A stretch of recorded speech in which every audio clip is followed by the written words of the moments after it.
Hi, this is Jonathan. How is everybody doing?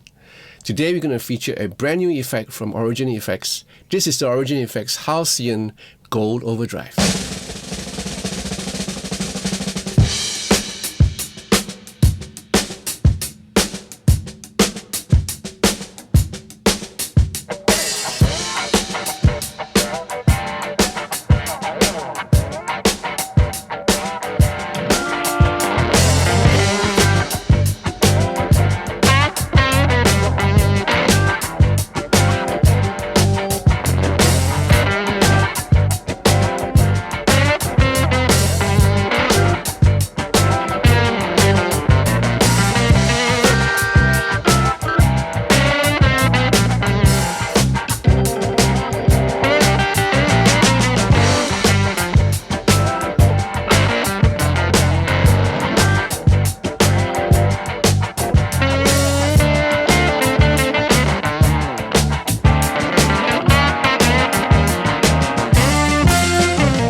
If you're new to this channel and just want to subscribe to this channel and press that bell for notification of future videos that follow and be part of Patrons to support this channel, I would appreciate it.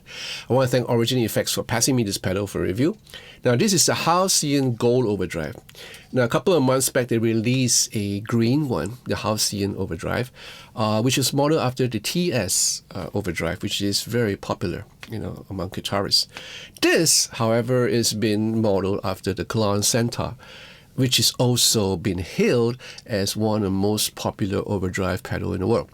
And it's so famous that there are so many clones from different companies, and I played on a couple of the clones. I did not have the privilege to play on the original Centaur. I wish I did, so I can tell you how it feels and sound like. But the clones that I played are pretty close, according to to the reviews, and I can't understand why this pedal is so popular. Jeff Beck uses the original Klon Centaur, and you can kind of hear from his tone. It's been hailed as a booster. It's been hailed as a nice overdrive with a nice mid-range, how should you call it, a mid-range boost in many cases, or a kind of mid-range kind of sound. Not overly honky, but really nice, So this is Origin Effects' take on it. And basically, you have a really nice, sturdy effect. Origin Effects, their pedals are kind of heavy, but they are made to last, roadworthy. You have a on-off switch, foot switch. You have a in and out and a 9-volt power in. On the top, you have 4 knobs and 2 dip switches. Now, from the top left, you have the level where you can kind of balance between your clean sound, your original sound, and the overdrive effect. And then you have the drive, in which dictates how much drive you want the effects to produce. And the bottom left, you have the dry, where you can kind of balance your clean sound, your original sound, with the effect. When you do that, you have a more pronounced, a more refined sound, but some people might not like it, so if you do not want that kind of sound, you can just turn it off, And then you have the tone knob, where you can kind of like make it a little bit more brighter if you want to, a little more darker if you want to, and it's very, very sensitive and nice. I like the frequency that this thing is aiming after. Really nice for guitars. Sometimes you have this EQ or tone knob that doesn't really matter because it's aimed at the wrong frequencies. But Origin Effects, they always have that. They're guitar players, so they know what they're aiming for. You have 2 dip switches here. On the top, you have this adaptive switch where you are able to switch from 0 and off, and then adaptive switch 1 and adaptive switch 2. In which case, what happens is that you have, if you set an overdrive, say the drive level at maybe at 3 to 4 o'clock, really high, and you can just play that nice overdriven chord, or you're doing a solo, and what you do is if you back off that volume part of yours, it turns into a really nice clean tone, so you can play chords on your guitar and it sounds like course, it sounds like a real nice, pristine, clean sound. And that's the beautiful part of it, because imagine if you're going out on a solo, and you can do either way. You can go out and play with your volume pot down, maybe about 20% to 30%, and you're playing some nice arpeggios with delays and everything. And then when you bring up that volume pot, you can go to a full-blown solo if you want to, or vice versa. So it's really useful for live situation. And I wish I had all this when I was playing live in the stage, in the pubs, the bands. And lastly, on the bottom, the dip switch will let you choose between the Klon or the mod. Now, the mod is the Origin Effects take, where you have a much broader sweep of the mid-range, whereas the Klon Centaur setting is very very centered on a certain mid-frequency, which is what the Centaur is famous for. Now, if you're using a humbucker, now that would be the way to go for the Klon. But if you're using a single coil, then go for the mod. It has a broader range of mid-range for the boost. So yeah, nice. I like the fact that Origin Effects give you all these options, and that's the beautiful part about Origin Effects. Again, the pedal is built like a tank, really roadworthy. Would be nice for your pedal board if you're looking for a nice overdrive. If you would like a bit of a brown sound or the dumble M kind of sound, yeah, this would be the way to go. Now, there are many ways to use this pedal. You can use this as a sort of a booster if you want to, or a straight overdrive. Now, if I have a channel that is being cranked almost to the brink of overdrive on the amp, I can use this as a sort of a booster if I want to, or I can use this with a clean channel of the amp and use this as a straight overdrive pedal, and in which case it will still work. I was using it with the Fender Deluxe Tone Master, and sounded really good. So I tried both. I like the ones where it's in the middle, like it's almost to the breaking point, but not at the brink. There's still some headroom. And then when I employed this, I can kind of like use it both as a booster and as a overdrive unit, and it works perfectly. I like what I'm hearing. It's very familiar to me because I think I hear all these tones that came out from LA, back in the 80s and 90s. So it's very familiar to me. Nice pedal to have. It's nice addition to the rest of my Origin Effects pedal, my Kali 76 stack, as well as my DCX booster. Let me know what you think about this pedal, and leave your comments in the comment section down below. Now, as it is today, is the release day, so the unit will be available in Sweetwater, I guess, in Guitar Center, as well as in Editon in the UK, in Toman too. If you're able to go down to the shop, try this out and hear for yourself whether this pedal works for you. I like this pedal a lot. Yeah, it's really musical. Alright, you like this video, give me a thumbs up, subscribe to this channel, press the bell for notification of future videos that follow, and be part of patrons to support this channel. I would appreciate it. I thank all my patrons for the wonderful love, their wonderful friendship. Thank you so much, guys. So in the meantime, you guys please take care of yourself, and I'll see you real soon. Ta-ta!